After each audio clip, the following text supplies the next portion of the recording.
Boa noite, irmãos. É com grande alegria que damos início a mais um culto neste domingo. Queria cumprimentar os irmãos que estão em casa, a graça e paz de nosso Senhor Jesus Cristo, e convidar os irmãos a abrir a sua Bíblia no Salmo 127. Eu estarei fazendo a leitura aqui e os irmãos em casa estejam acompanhando. Se o Senhor não edificar a casa, em vão trabalham os que edificam. Se o Senhor não guardar a cidade, em vão vigia a sentinela. Inútil vos será levantar de madrugada, repousar tarde, comer o pão que penosamente granjeastes. Aos seus amados ele o dá enquanto dormem. Herança do Senhor são os filhos, o fruto do ventre, seu. Como flecha na mão do guerreiro, assim os filhos da mocidade. Feliz o homem que enche deles a sua aljava. Não será envergonhado quando pleitar com os inimigos à porta. Irmãos, esse salmo nos traz a tranquilidade de sabermos que nós podemos entregar com toda certeza a nossa vida na mão de Deus. Que aquilo que é feito sem entregar na mão de Deus, sem ter a certeza e a confiança que Deus está cuidando, é em vão. Então que nós possamos nessa noite ter a certeza que Deus está cuidando de nós, está cuidando dos nossos planos e de nossa vida. Queria convidar os irmãos a estarem orando nessa noite e eu estarei fazendo a oração daqui, pedindo perdão pelos nossos erros e pecados e pedindo que Ele abençoe o nosso culto. Senhor Deus, Pai Todo-Poderoso, te agradeço e te louvo, Pai, por esse dia. Agradeço, Pai, por cada irmão que está nos assistindo nessa noite e que o Senhor possa, Pai, estar abençoando a cada família, Pai, presente, reunida nesse momento tão importante para nós, Senhor. Deus, te peço perdão, Pai, pois sabemos que somos falhos, somos pecadores, Pai. Que nós, em muitas das nossas atitudes, não agradamos a Ti, ó Pai.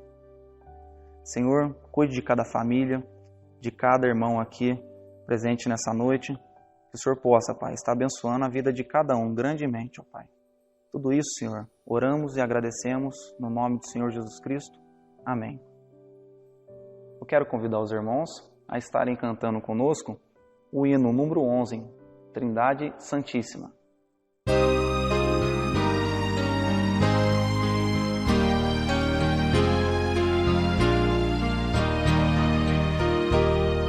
Santo, Santo, Santo, Deus onipotente,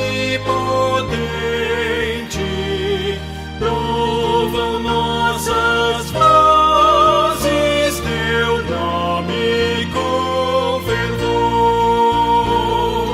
Santo, Santo, Santo, justo e compassivo,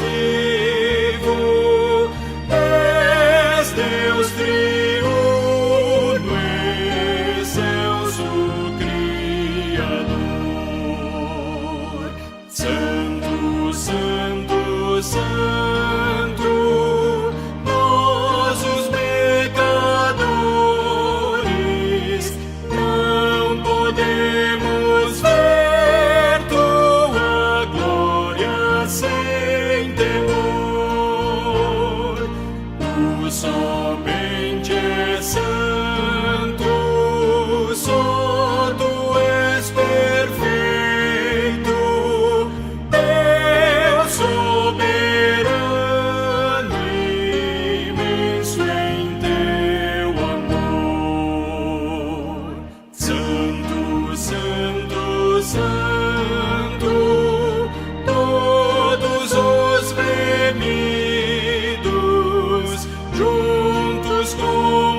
Santo, Santo, Santo, Deus onipotente, tuas obras louvam teu nome com fervor. Santo, Santo, Santo, justo e compassivo, Deus soberano, excelso Criador. Amém.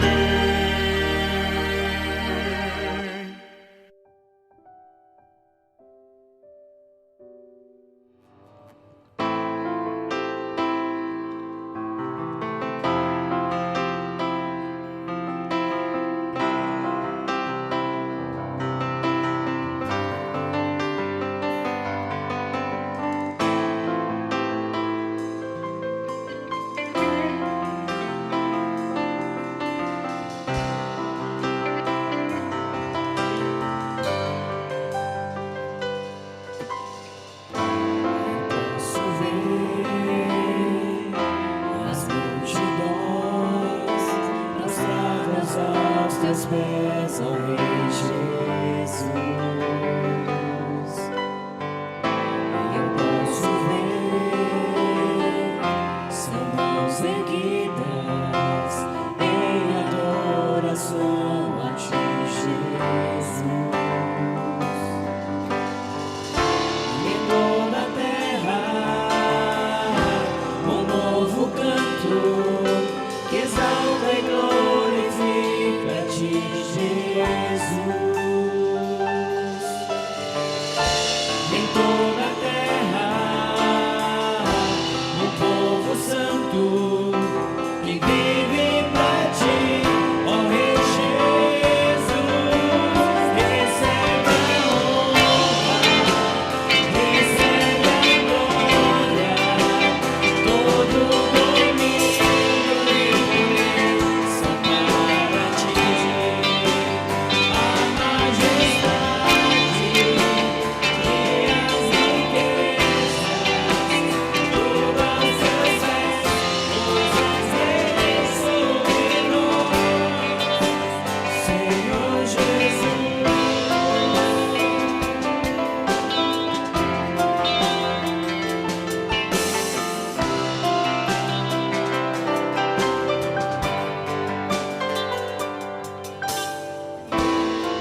Como de costume na nossa igreja, vamos estar nesse momento intercedendo pelos nossos irmãos missionários, pelas pessoas que se encontram enfermas.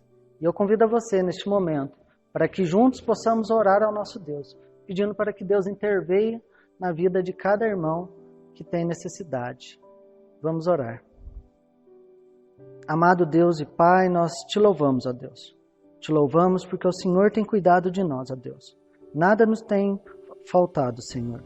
Senhor Deus, obrigado, Senhor, porque o Senhor tem sido presente em nossas vidas, ó Deus. Neste momento, ó Pai, nós queremos colocar diante de Ti, ó Deus, os nossos irmãos missionários, ó Deus, aqueles irmãos que um dia o Senhor escolheu, ó Pai, que deixaram seus lares para falar do Teu Evangelho, Senhor. Evangelho esse, ó Deus, que tem poder de transformar vidas, Senhor. Amado Deus, eu peço, ó Pai, que o Senhor possa ser com eles, ó Deus, que o Senhor possa estar os abençoando, ó Deus. Que nada venha a faltar a esses irmãos, ó Pai. Senhor, que eles possam pregar a Ti, ó Deus, com intrepidez, ó Pai, que o Teu Evangelho, ó Pai, possa chegar em cada coração, ó Deus.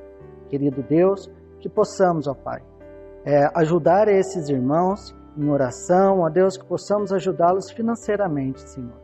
Amado Deus, que eles possam se sentir amados por Ti, ó Deus. Livra-os, Senhor, de todo mal, de todo pecado, ó Deus. Daquelas pessoas, ó Pai, que querem fazer o mal, Senhor.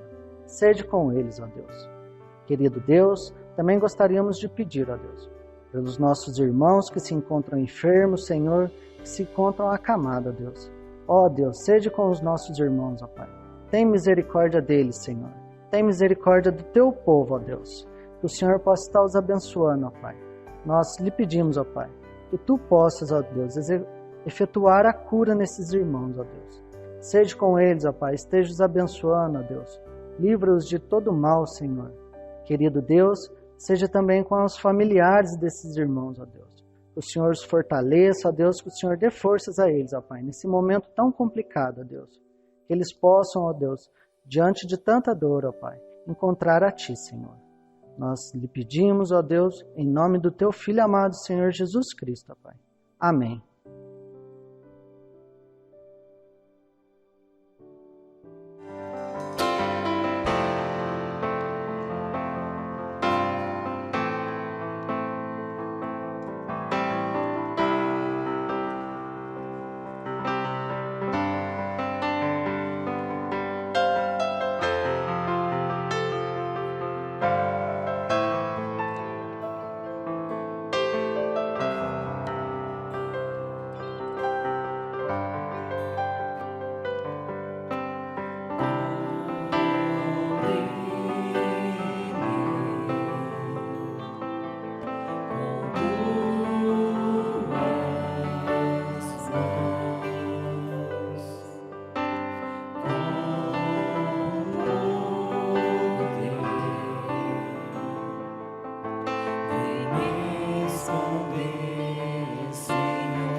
obrigado, Senhor.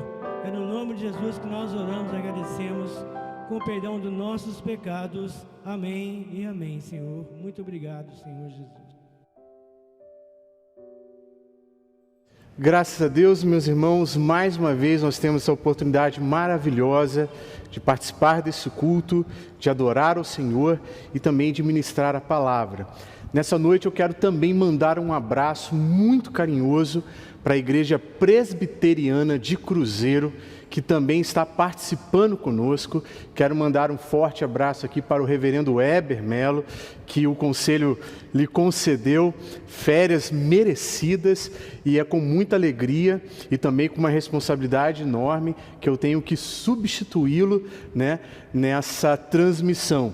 Então essa mensagem está sendo pregada tanto para Jacareí quanto para a Igreja Presbiteriana de Cruzeiro. E dando continuidade à nossa mensagem, nosso sermão, expositivo, hoje nós vamos falar sobre a fé definida e ilustrada na vida de Samuel. E como de costume, nós vamos ler Hebreus capítulo 11, do verso 32 ao verso 34, e nós vamos destacar alguns pontos aqui que se referem à vida e obra do grande profeta e juiz Samuel. Hebreus 11, 32 a 34 diz assim: E que mais direi? Certamente me faltará o tempo necessário para referir o que há a respeito de Gideão, de Baraque, de Jefté, de Davi e de Samuel, e dos profetas, os quais, por meio da fé, subjugaram reinos e praticaram justiça. Marca bem essa palavra. Obtiveram promessas, fecharam a boca de leões, extinguiram a violência do fogo, escaparam ao fio da espada, da fraqueza tiraram força, fizeram-se poderosos em guerra e puseram em fuga exércitos de estrangeiros. Após essa leitura, eu te peço que você fique com a sua Bíblia aberta no primeiro livro de Samuel, no capítulo 12, do verso 1 ao verso 25, que é uma porção que nós selecionamos para ministrar nessa noite. Antes de adentrar a exposição, vamos orar, pedir a Deus mais uma vez direção, sabedoria, clareza, para que a palavra do Senhor mais uma vez edifique as nossas vidas e corações.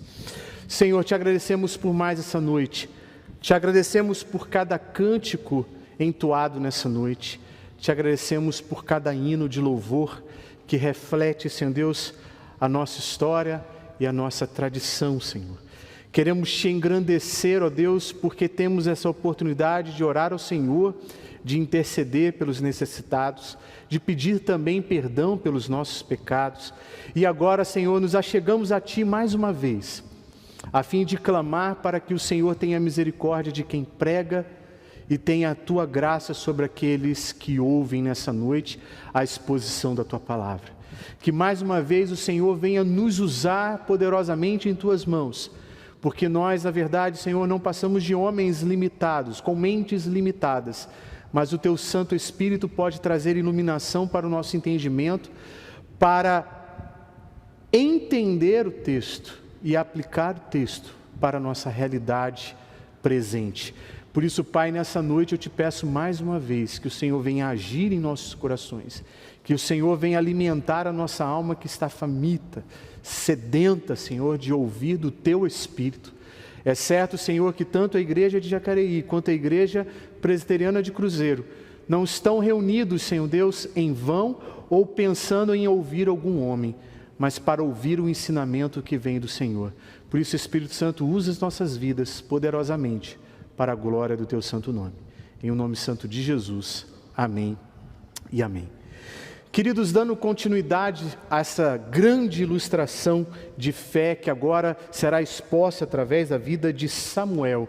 E o que eu destaco nesse texto é, primeiro, os quais, por meio da fé, praticaram a justiça. Samuel está entre aqueles juízes ou profetas, ou quem sabe, até, ou melhor, como sacerdote também, que exerceu todo o seu chamado com integridade de coração e com integridade de vida. Samuel é simplesmente o primeiro dos profetas de Israel depois de Moisés e o último dos juízes. Depois de Moisés, o grande profeta do Antigo Testamento, ficou-se uma grande lacuna em que Deus não levantava nenhum grande homem. E Samuel, então, essa pessoa que vai estar presente nessa mensagem noturna. Sendo ainda menino, sua mãe Ana o dedicou ao serviço de Deus. E como você sabe, Ana era uma mulher estéril e que sofria as humilhações da outra esposa de seu marido. No entanto, ela, com amargura na alma, derramando-se na presença do Senhor, no templo do Senhor, ela alcança a graça de ser mãe. E ali a gente percebe que o desejo de ter o filho e o propósito eterno de Deus e a sua providência operando no presente momento, juntou o desejo de uma mãe e a vontade soberana do Senhor, para gerar não apenas um filho que fosse suprir a necessidade e a angústia, e aliviar a angústia de uma mulher, mas para ser um grande luzeiro no meio de Israel. Samuel, então, ele ajuda o sacerdote Eli, o sumo sacerdote, no santuário de Siló. E é dito que quando ele ainda era muito jovem, e lá no capítulo 3 de Samuel você vai ver esses relatos ali escritos, diz que o jovem Samuel serviu ao Senhor perante Eli. E naqueles dias a palavra do Senhor era muito rara, as visões não eram frequentes, e certo dia, estando deitado no lugar acostumado do sacerdote Eli, cujos olhos já começaram a escurecer-se, a ponto de não poder ver, e tendo se deitado também Samuel no templo do Senhor, em que estava a arca, antes que a lâmpada de Deus se apagasse, o Senhor chamou o menino, dizendo: Samuel, Samuel, e este respondeu: eis-me aqui. Como você conhece muito bem a história, ele ainda não está experimentado, ele ainda não tem uma experiência vívida com o Senhor.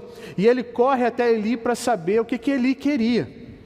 E Eli fala: não te chamei. E ele volta, e o Senhor mais uma vez chama Samuel, e acontece até a terceira vez. Mas Eli vai dizer a ele: olha, eu não te chamei, então volta lá, e quando te perguntarem: Samuel, Samuel, você responde: eis-me aqui, Senhor. E agora Samuel, um jovem rapaz, tendo uma experiência profunda com o Senhor e sendo chamado. E já no início do seu chamado, ele recebe uma revelação dura e difícil de pronunciar. No capítulo 3, verso 11 e 13, vai dizer que: eis que vou fazer uma coisa, Israel, Deus dizendo para Samuel, a qual todo o que ouvir lhe tinirão ambos os ouvidos. Naquele dia suscitarei contra ele tudo quanto tenho falado com respeito à sua casa, começarei e o cumprirei, porque já lhe disse que julgarei a sua casa para sempre pela iniquidade que ele bem conhecia, porque seus filhos fizeram execráveis, e ele os não repreendeu. Eli, infelizmente, não repreendia os seus filhos rebeldes. Seus filhos se tornaram diante dos olhos do Senhor execráveis, vãs, superficiais, e se entregaram a toda a rebeldia e a todo tipo de imoralidade que poderia ser praticado no seu tempo. E então Deus fala com Samuel, dizendo que ele vai agir no meio de Israel de uma maneira que todos vão se surpreender, e que inclusive os filhos de Eli serão tomados pelo Senhor. No verso 16 e verso 19 do capítulo 3 de Samuel, Samuel é chamado por Eli, Eli o chama, e então ele disse: que é que o Senhor te falou? Ele pergunta, e olha que é dito: peço-te que não encubras, assim Deus te faça o que bem lhe aprouver, se me encobrires alguma coisa de tudo o que te falou. Então Samuel lhe referiu tudo e nada lhe encobriu, e disse Eli: é o Senhor, faça o que bem aprouver. E crescia Samuel, e o Senhor era com ele, e nenhuma de suas palavras deixou cair em terra. Curiosamente, Samuel tinha que dizer a Eli tudo que o Senhor lhe havia revelado. Dentre essas coisas, Deus traria punição sobre Israel e traria juízo sobre a vida dos filhos de Eli. E diz o texto que ele não omitiu e nada encobriu do que Deus lhe revelava. Ali já era revelado, mostrado um caráter forjado pelo Senhor por meio da fé. Porque só uma pessoa que tem convicção real que Deus falou com ela, ele realmente transmite tudo aquilo que Deus falou, sem suprimir e sem acrescentar nada. Samuel é também um daqueles juízes, sacerdote e profeta que ungiu os 2 primeiros reis de Israel. Um homem de uma importância e de uma relevância que nós não conseguimos nem mesmo encontrar um adjetivo para dizer. Mas a pergunta que fica para nós aqui, para transitar para o nosso primeiro ponto é: quem praticou justiça? E com certeza Samuel é um líder que realmente praticou justiça, não oprimiu ninguém, não enganou ninguém, e tudo isso ele o fez porque ele era um homem de fé. Então, como nós temos visto até aqui, se você ainda acha que fé é um salto no escuro, que fé é um pensamento positivo, você está muito enganado. A fé é a firme convicção de fatos que não se veem.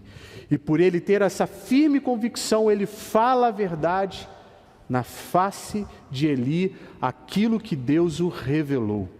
E por ele ter sido chamado por Deus e saber da presença real do seu Espírito sobre a sua vida, ele anda em integridade e em justiça. Então, se nós podemos dizer aqui sobre a fé definida e ilustrada, a vida de Samuel é uma excelente ilustração de que as pessoas que são chamadas a viver pela fé, são chamadas também a viver em integridade, porque a fé vai gerar essa obediência, a fé vai nos levar a cumprir o chamado do Senhor com integridade. Então, o primeiro ponto, a integridade de um líder. 1 Samuel, capítulo 12, verso 1 a verso 5. Só contextualizando para os irmãos, o povo havia pedido um rei, e o Senhor apontou Saul. E Deus não estava se agradando desse pedido, embora pela sua misericórdia e com muita tolerância ele concedeu. E o texto diz assim: então disse Samuel a todo Israel: eis que ouvi a vossa voz e tudo quanto me dissestes, e constituí sobre vós um rei. Agora, pois, eis que tendes o rei à vossa frente. Já envelheci e estou cheio de cãs, ou seja, cabelos brancos, e meus filhos estão convosco. O meu procedimento esteve diante de vós desde a minha mocidade até o dia de hoje. Eis-me aqui, testemunhai contra mim perante o Senhor e perante o seu ungido, de quem tomei o boi, de quem tomei jumento, a quem defraudei, a quem oprimi, e das mãos de quem aceitei suborno para encobrir com eles os meus olhos, e vô-lo restituirei. Então responderam: em nada nos defraudaste, nem nos oprimiste, nem tomaste coisa alguma das mãos de ninguém. E ele lhe disse: o Senhor é testemunha contra vós outros, e o seu ungido é hoje testemunha de que nada tendes achado nas minhas mãos. E o povo confirmou: Deus é testemunha. Quando a gente adentra e começa a meditar nesses 5 versos, aqui está um homem valoroso de fé, e que por causa da sua fé, ele não oprimiu ninguém, ele não subornou ninguém, ele não fechou os olhos para os erros da nação, ele não aceitou nenhum tipo de suborno, e se algo tivesse para apontar sobre o seu caráter e sobre o seu proceder, ele ainda se dispõe a restituir. Curiosamente, não tem como não pensar e não dar um salto para o Novo Testamento e imaginar aquela cena de Jesus adentrando a cidade, e então aquele homem gritando e subindo numa árvore para ver Jesus passar. E ele vai dizer, porque ele era um cobrador de impostos, ele vai olhar para Jesus e vai dizer: se eu defraudei alguém, se eu cobrei a mais do que eu deveria, eu vou restituir 4 vezes mais. E Jesus então vai dizer: verdadeiramente houve conversão em Israel. Aqui está a marca de um homem, assim como no Novo Testamento e aqui no Antigo Testamento, um homem que é transformado pelo poder de Deus, é chamado também a viver em santidade, é chamado também a viver longe das corrupções e depravações desse mundo. Samuel tem a coragem de chegar e falar: Deus é minha testemunha e o povo é a minha testemunha, e todos sabem da minha conduta. E aqui nós precisamos ser confrontados por esse texto. Será que onde nós trabalhamos nós podemos dizer a mesma coisa? Será que onde nós estudamos todos podem dizer a mesma coisa? Será que na nossa vizinhança as pessoas também podem dizer a mesma coisa? Olha, ali está um servo de Deus, ali está uma serva de Deus, ali está verdadeiramente uma pessoa de fé, não uma pessoa de uma fé mística, cheia de ritualísticas e coisas do tipo, mas uma fé verdadeiramente operante que leva uma vida de integridade, porque é isso que está representado e ilustrado na vida de Samuel. Eu conversava com um irmão um tempo atrás, eu falava que uma vez eu passei por uma experiência muito triste, muito decepcionante. Eu era conselheiro de jovens lá na minha juventude, ou melhor, na minha baixa juventude, que eu continuo jovem, né? O pessoal está rindo aqui, mas tudo bem. E o que aconteceu? Eu encontrei com um amigo, ele me ofereceu carona, eu falei: opa, que maravilha, vamos embora. Ele falou: olha, primeiro eu tenho que passar na casa de um irmão lá da igreja, tu se importa de eu só mudar o trajeto ali? Eu falei: não, sem problema, como você está indo para a minha casa, você me deixa lá e não tem problema. Quando ele desceu do carro, eu fiquei no banco do carona, ele adentrou o portão da casa, o irmão da igreja veio, eles começaram a conversar, daqui a pouquinho ele começou a gritar: você tem que me pagar, você tem que me pagar, você tem que me pagar. E eu falei: meu Deus, o que está acontecendo aqui nessa história? E eu estou entrando de gaiato no navio. Quando ele voltou, de cabisbaixo, entrou dentro do carro, deu a volta, ficou meio em silêncio, e eu virei para ele e falei: se eu posso te ajudar em alguma coisa? Ele: não. Então, irmão, o problema é que eu peguei dinheiro emprestado, não sei se você sabe, mas esse irmão da nossa igreja é agiota.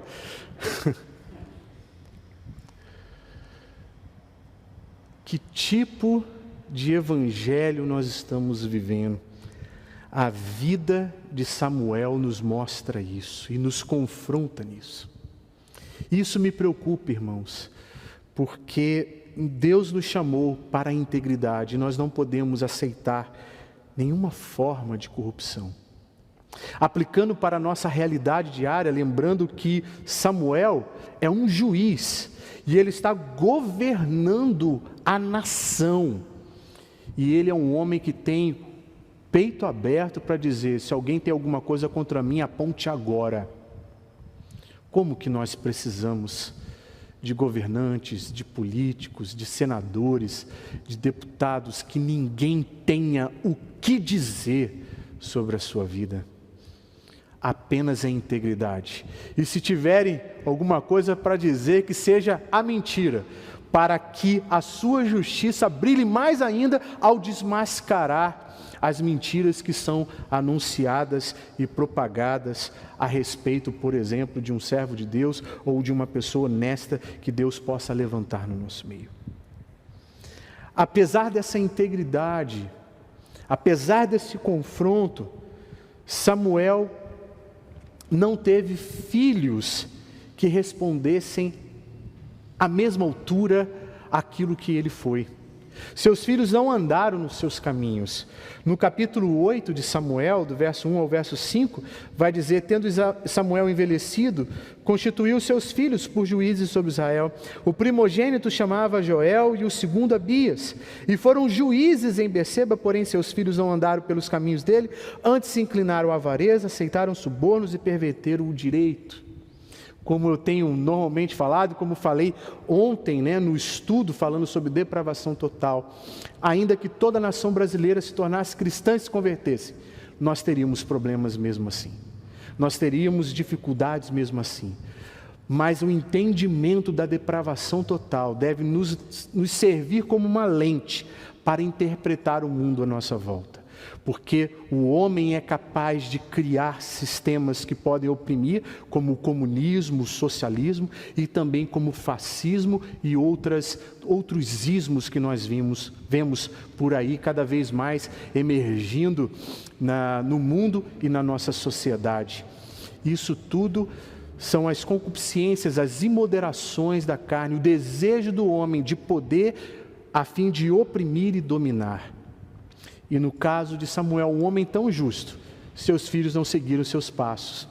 E aqui eu quero trazer uma palavra também de consolo aos pais e às mães. Saiba, nossos filhos jamais serão a extensão das nossas virtudes, nem mesmo a extensão dos nossos vícios. Eles também farão suas escolhas conscientes.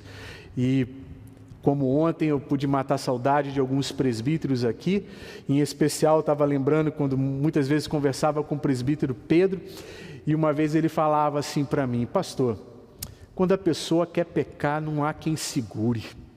Quando ela decide fazer, ela faz.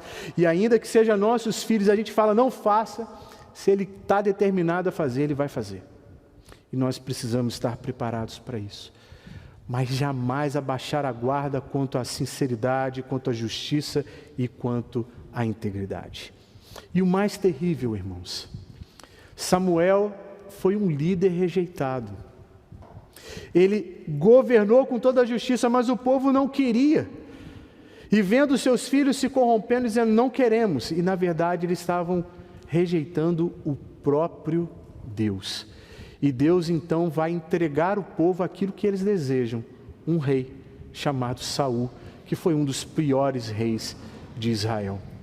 E isso também traz uma boa aplicação para nossas vidas, irmãos. Cuidado com o que nós pedimos. Muito cuidado com a motivação dos nossos corações quando nós clamamos o Senhor. Porque Deus pode se irar com os nossos pedidos e nos entregar aquilo que nós estamos desejando e nos frustrar de maneira terrível. Deixa eu te explicar melhor. Vamos trazer isso para a nossa realidade. De repente você que está solteiro, tem alguns irmãos e algumas irmãs solteiras aqui, né, doido para arranjar um namorado ou uma namorada, se casar. A Letícia aqui já até levantou a mão, eu, pastor. Maravilha, está solteira, viu, os irmãos? Irmãos de cruzeiro, mande o currículo.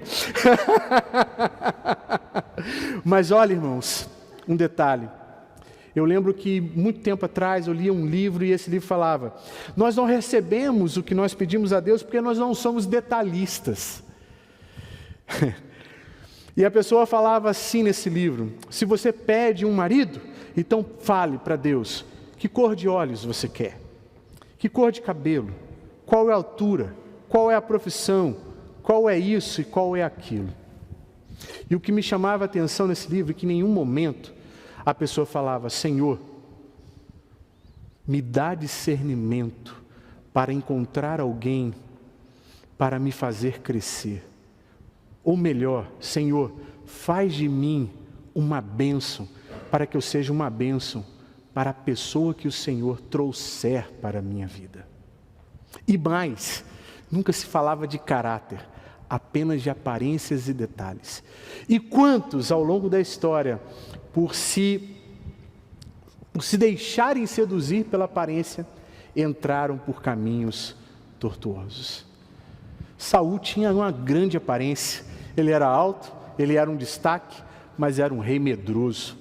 Samuel, quando vai até a casa de Jessé, olha lá e fala: tu não tem mais filho não? E o primeiro filho que apareceu era um homem alto, e ele logo pensou: opa, esse aí é digno de ser rei de Israel. E Deus fala: esse eu rejeitei. E Deus chama Davi, um menino franzino e de boa aparência. E como eu gosto de brincar, Davi era apenas um menininho feio, bem vestido. Gostou dessa? Um menininho feio, bem vestido. Essa nação, a nação de Israel nesse período, estava rejeitando o Senhor, as diretrizes do Senhor, a vontade do Senhor. E Samuel estava ali, firme no propósito, o qual ele havia sido chamado. E o segundo ponto que eu quero destacar é que a iniquidade de uma nação diante de um Deus justo. Samuel, então, desafia o povo a olhar para a história. Verso 6 ao verso 11, diz assim: então disse Samuel ao povo: testemunha é o Senhor que escolheu a Moisés e Arão e tirou os vossos pais da terra do Egito. Agora, pois, ponde-vos aqui e pleitearei convosco perante o Senhor, relativamente a todos os seus atos de justiça que fez a vós outros e a vossos pais. Havendo entrado Jacó no Egito, clamaram vossos pais ao Senhor, e o Senhor enviou Moisés e Arão, que os tiraram do Egito, e os fizeram habitar neste lugar, porém esqueceram-se do Senhor seu Deus. Então entregou nas mãos de Cícera, comandante do exército de Azor, e nas mãos dos filisteus e nas mãos dos reis de Moabe, e pelejaram contra ele. Clamaram ao Senhor e disseram: pecamos, pois deixamos o Senhor, servimos aos Balaíns, aos Astarotes. Agora, pois, livra-nos das mãos de nossos inimigos e te serviremos. O Senhor enviou a Jerubaal e a Baraque e a Jefté e a Samuel e vos livrou das mãos dos vossos inimigos em redor e habitastes em segurança. Diante do medo do povo, porque os filhos de Samuel haviam se desviado do Senhor e ele estava envelhecido já com seus cabelos brancos, e eles falam: constitui como as outras nações um rei para nós. Ou seja, eles foram procurar um modelo que não era o modelo que Deus havia estabelecido para Israel. Então Samuel diz a essa nação, num ato de fé e coragem: Deus nunca nos desamparou, até mesmo nos momentos que nós pecamos, que nós confessamos, que nós clamamos, Ele nos atendeu. A grande verdade da nossa história e da nossa vida é que nós sempre abandonamos o Senhor. E trazendo para a nossa realidade, irmãos, e trazendo para o presente, a verdade é essa da nossa vida. A verdade é que Deus não nos decepciona, a verdade é que Deus não nos desampara, mas o grande fato da nossa vida desequilibrado espiritualmente é que nós abandonamos ao Senhor, somos nós que deixamos o Senhor. E muitas vezes nós dizemos assim: os irmãos da igreja depois nunca mais me procuraram. Mas eu quero te dizer, você também nunca mais procurou a igreja, nunca mais procurou os irmãos. Então não acuse, porque o ato de sair, o ato de se afastar foi seu. E nós temos que ter essa dimensão: Deus não desampara. E se de repente você está aí assistindo e está pensando se volta para a igreja, se não volta para a igreja, se volta para os caminhos do Senhor ou não, volte, e volte agora, não deixe para amanhã. Os sinais estão aí apontando para a volta de Cristo, apontando para o grande juízo final. Então, cuidado, porque no final Jesus vai dizer: apartai-vos de mim, malditos, e vinde benditos do meu Pai. E de que lado nós vamos estar? Porque aqueles que vivem verdadeiramente pela fé vão viver em integridade de coração e de vida. Não vão aceitar suborno, não vão aceitar oprimir, não vão aceitar se submeter à sua própria natureza, mas vão fazer a vontade do Senhor para a glória do seu nome. Samuel então mostra o risco de ter um rei. Olha, eles estão alertando e o povo não está ouvindo. Quantas vezes, irmãos, nós somos surdos diante da voz do Senhor? Quantas vezes eu, em aconselhamento, já conversei com pessoas e eu olhava para a pessoa: olha, mas a Bíblia diz isso, irmão, não faça. E a pessoa falava assim para mim: pastor, eu sei que é pecado, mas eu vou fazer. Não é diferente do povo do Antigo Testamento, e nós não somos diferentes desse povo. Verso 12 ao verso 19 diz assim: vendo vós que Naás, rei dos filhos de Amon, vinha contra vós outros, me dissestes: não, mas reinará sobre nós um rei, ao passo que o Senhor vosso Deus era o vosso rei. Agora, pois, eis aí o rei que elegestes e que pedistes, e eis que o Senhor vos deu um rei. Se temerdes ao Senhor e o servirdes, e lhes atenderdes a vós, e não fordes rebeldes ao mandato, e seguides o Senhor vosso Deus, tanto vós como o vosso rei, que governa sobre vós, bem será. Se, porém, não derdes ouvidos à voz do Senhor, mas antes fordes rebeldes ao seu mandato, a mão do Senhor será contra vós outros, como foi contra vossos pais. Ponde-vos também agora aqui, e vede esta grande coisa que o Senhor fará diante dos vossos olhos. Não é agora o tempo da cega do trigo? Clamarei, pois, ao Senhor, e dará trovões e chuva, e sabereis e vereis que é grande a vossa maldade, que tendes praticado perante o Senhor, pedindo para vós outros um rei. Então invocou Samuel o Senhor, e o Senhor deu trovões e chuva naquele dia, pelo que todo o povo temeu em grande maneira ao Senhor e a Samuel. O que a gente aprende nessa porção? Do verso 12 ao verso 19. No verso 12, a gente aprende que Israel quer um rei humano, segundo o próprio coração. Queridos, a gente sempre fala isso, Israel pediu um rei. E ao pedir um rei, eles pediram um rei de acordo com o coração, e eles sofreram muito na mão desse rei que viveu afastado e desviado dos caminhos do Senhor. No verso 13, a gente aprende que Israel, na verdade, está colocando os reis dos reis de lado.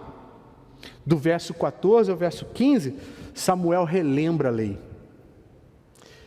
Deixa eu fazer uma abertura aqui para você, fazer um parênteses aqui para a sua vida. Muitas pessoas acham que os profetas do Antigo Testamento só tinham palavras em relação ao futuro. Mas sabe de uma coisa, de acordo com as estatísticas que são aplicadas dentro das Sagradas Escrituras, apenas 2% das profecias são em relação ao futuro. 98% das profecias bíblicas são em relação ao presente. E a grande verdade é que muitas vezes, irmãos, a gente quer ver o que está lá na frente, mas a gente não quer enxergar o problema que está agora no presente. E o profeta alerta e denuncia as coisas do presente, mas o povo não vê porque está cego, porque está envolvido completamente na corrupção do seu tempo e na cultura do seu tempo. Por isso que muitas vezes eles mataram os profetas, porque denunciavam os seus pecados, denunciavam suas falhas, e como era de costume dos profetas, eles recorriam à lei e diziam: olha, vocês sabem, de acordo com o que nos apresenta a lei do Senhor e as suas promessas, suas bênçãos e suas maldições, se nós nos desviarmos, Ele também nos abandonará, Ele nos entregará aos nossos inimigos. E saibam que vocês estão abandonando o Senhor e pedindo um rei humano, escorando toda a sua fé em seres humanos. Queridos, dentro das Sagradas Escrituras, nós só podemos esperar em fé e em convicção em Deus, em seu Filho e no Divino Espírito Santo, em mais ninguém. Isso não quer dizer que você não possa confiar no seu marido, que você não possa confiar nos seus amigos, que você não possa confiar nas pessoas que estão à sua volta, mas quer dizer que fé como convicção de fatos que não se veem é só com Deus e mais ninguém.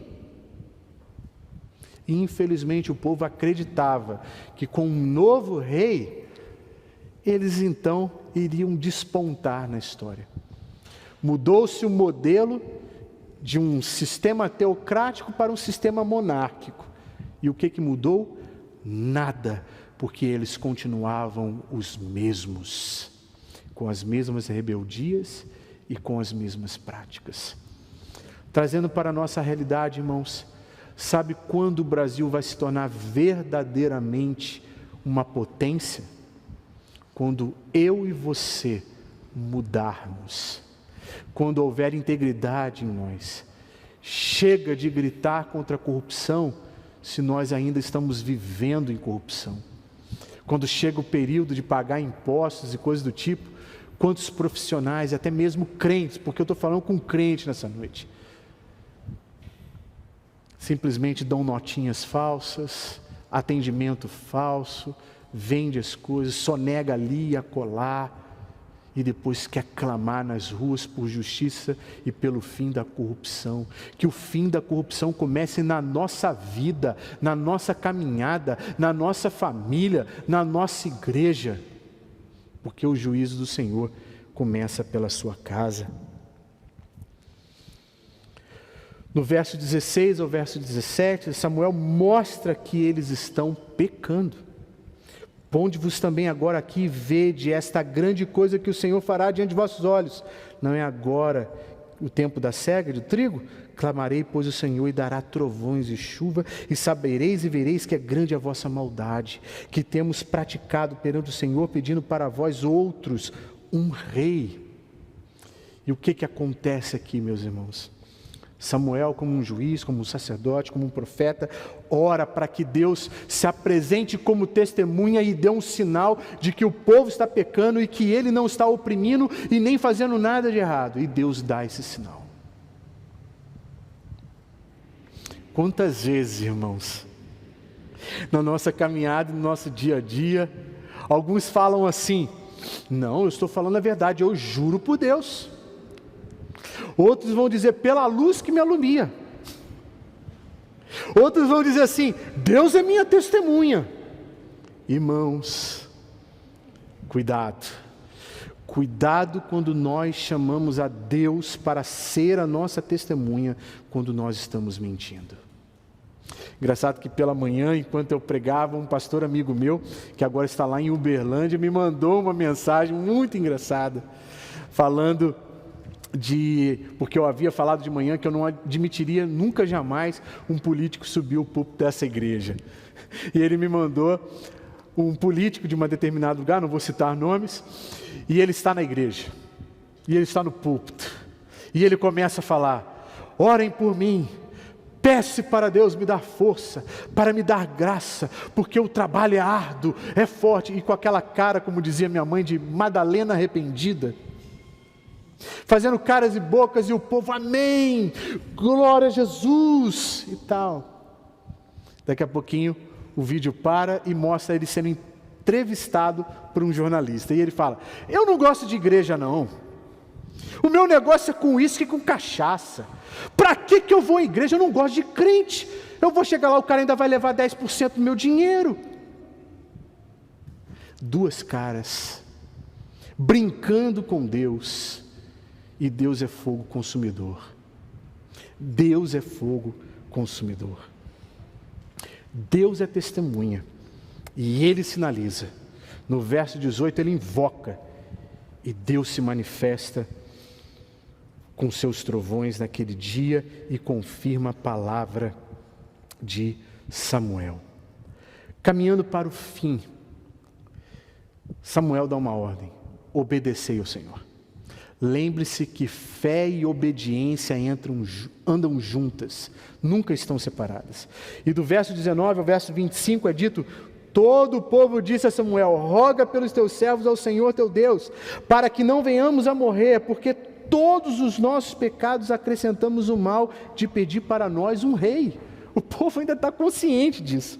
Então, disse Samuel ao povo, não temais, tendes cometido todo este mal, no entanto, não desvieis de seguir o Senhor, mas servi o Senhor de todo o vosso coração. Não vos desvieis, pois porque seguirias coisas vãs, que nada aproveita e tampouco vos podem livrar, porque vaidade são. Pois o Senhor, por causa do seu grande nome, não desamparará o seu povo, porque aprove ao Senhor fazer-nos o seu povo. Quanto a mim, longe de mim, que eu peque contra o Senhor, deixando de orar por vós, antes vos ensinarei o caminho bom e direito. Tão somente, pois, temei ao Senhor, e servi-o fielmente de todo o vosso coração, pois vede quão grandiosas coisas vos fez. Se, porém, preservardes em fazer o mal, perecereis, tanto vós como o vosso rei. Simplificando e esmiuçando isso aqui para nós, o povo suplica a intercessão de Samuel. E da mesma maneira, queridos, nós não temos um Samuel. Nós não temos um intercessor que é simplesmente humano. Nós temos um intercessor que é 100% Deus e 100% homem, e que intercede por nós junto ao Pai, pelos nossos pecados e pelas nossas falhas. O povo pede para que Samuel interceda, para que clame. E da mesma maneira nós devemos ser confrontados por essa palavra e nos lançar sobre os nossos joelhos e também confessar e pedir a súplica e a misericórdia do Senhor.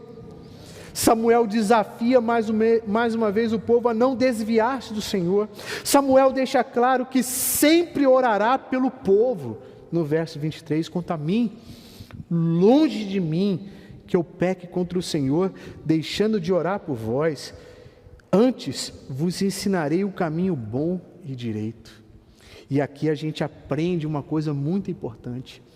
Deixar de orar é pecar. Precisamos orar, precisamos clamar, precisamos invocar, como foi feito aqui.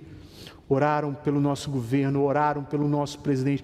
Precisamos clamar para que Deus tenha misericórdia de nós, da nação, para que haja mudança, transformação, mesmo que seja devagarinho, mas que Deus traga harmonia, traga sabedoria, traga clareza, porque nós pedimos um rei, agora ele está aí. Então vamos clamar, vamos pedir a Deus que tenha misericórdia das nossas vidas. Samuel desafia o povo no verso 24 a lembrar-se dos grandes feitos do Senhor. E no verso 25, Samuel alerta o povo sobre as consequências de abandonar o Senhor. E o que a gente aprende nessa noite, irmãos, é que a fé vai nos conduzir não apenas para conquistar reinos, para extinguir a força e a violência do fogo, ela vai nos levar a alcançar e a vivenciar promessas, ela vai nos auxiliar para fechar boca de leões, mas a fé também, irmãos, vai nos conduzir inevitavelmente, sem nos desviar nem para a direita nem para a esquerda, de praticar a justiça. Que nós venhamos a praticar a justiça para a glória do Senhor. Que venhamos a ser luzeiros para esta nação, luzeiros para o mundo. Que sejamos como Samuel, um homem convicto do seu chamado, convicto de pronunciar a palavra do Senhor e de conduzir todos os seus afazeres com integridade, porque ele se move pela fé. Que Deus nos abençoe nessa noite. Vamos orar mais uma vez. Eu te peço, não saia dessa transmissão, porque ao final nós temos avisos importantes. Senhor, te agradecemos mais uma vez por essa noite.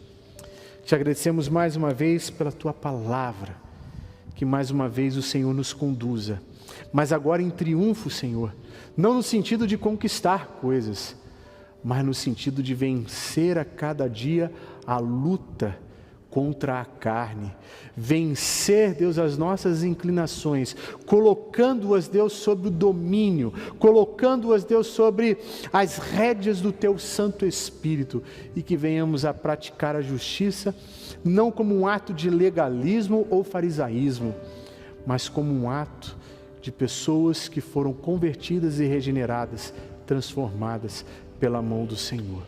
É o que eu te peço, Senhor, no nome santo de Jesus. Amém e amém. Irmãos, que culto abençoado, palavra abençoadora, trazida pelo nosso pastor Marcelo. Queria agradecer grandemente a ele, a sua família, que Deus possa estar abençoando ele e também mandando um abraço para os irmãos de Jacareí, da igreja de Jacareí. Tem alguns recados para passar para os irmãos. O primeiro recado são os cultos nos lares. Queria estar deixando um recado para os irmãos que possam estar fazendo os cultos em casa, possam estar fazendo a leitura da palavra e a meditação na palavra de Deus. Também tem o recado da live, a live do Facebook. Está sendo feita toda segunda, quarta e sexta, às 20 horas da noite. Que os irmãos possam estar acessando pelo canal do Facebook. O pastor encaminha o link para todos e todos possam estar acessando. É um momento muito abençoador também. Nos ensina muito, nos ensina bastante, tendo esse momento de estudo. Também temos a IBD Online, que está acontecendo aos domingos, às 9 horas da manhã, onde temos a oportunidade de estar aprendendo um pouco mais a palavra de Deus, com ótimos ensinos. Temos o Momento Kids também, depois do culto, que nós possamos estar incentivando aos nossos filhos a estarem assistindo. É um momento muito importante, onde eles têm o ensino da palavra de acordo com a interpretação deles, com a leitura bíblica deles. Que nós possamos estar incentivando nossos filhos a estarem participando desse momento que está sendo muito abençoador e muito legal também, bem descontraído, a forma que é apresentado o Momento Kids. Quero deixar aqui o agradecimento aos irmãos que têm realizado os dízimos. Aqui embaixo vai estar a informação da conta, aqueles que querem dizimar, que querem ajudar nessa obra, que possam estar fazendo o depósito e encaminhando, por gentileza, o comprovante para nosso irmão Leuer, que é o tesoureiro da igreja, e lá ele está dando a confirmação do dízimo, onde foi feito o depósito, tá ok? Nós vamos para o encerramento agora do nosso culto. Quero agradecer a todos os irmãos que estiveram assistindo, que Deus possa estar abençoando vocês grandemente. Estarei orando agora nesse momento. Antes de dar início à oração, gostaria de lembrar aos irmãos que o pastor Heber, ele não está presente na cidade, ele está no momento de descanso com a sua família, foi fazer uma viagem, necessidade dele, e por isso que ele não está conduzindo a liturgia hoje. Aí ficou designada essa difícil função para nós. Estarei orando e agradeço a todos, tá? Senhor, nosso Pai e Deus Todo-Poderoso, te agradeço, Pai, grandemente por essa noite, por esse culto abençoador que tivemos, Pai. Pela vida do pastor também agradeço, Pai, por ele ter trazido essa mensagem tão boa e edificadora para nossas vidas, ó Pai. O Senhor possa, Pai, estar abençoando a vida dele, a vida de todos os irmãos que estão participando. O Senhor possa cuidar de nossa semana, Pai, que está se iniciando nesse momento. Que possamos ter uma semana, Pai, edificada pela Tua Palavra, Deus. E que possamos, Pai, tentar viver, Pai, de acordo com aquilo que diz a Tua Palavra, Senhor. Obrigado, Deus. Abençoe a cada irmão que está nos assistindo, a cada pessoa, Pai, que está nos acompanhando, Deus. Obrigado. Em nome de Jesus. Amém.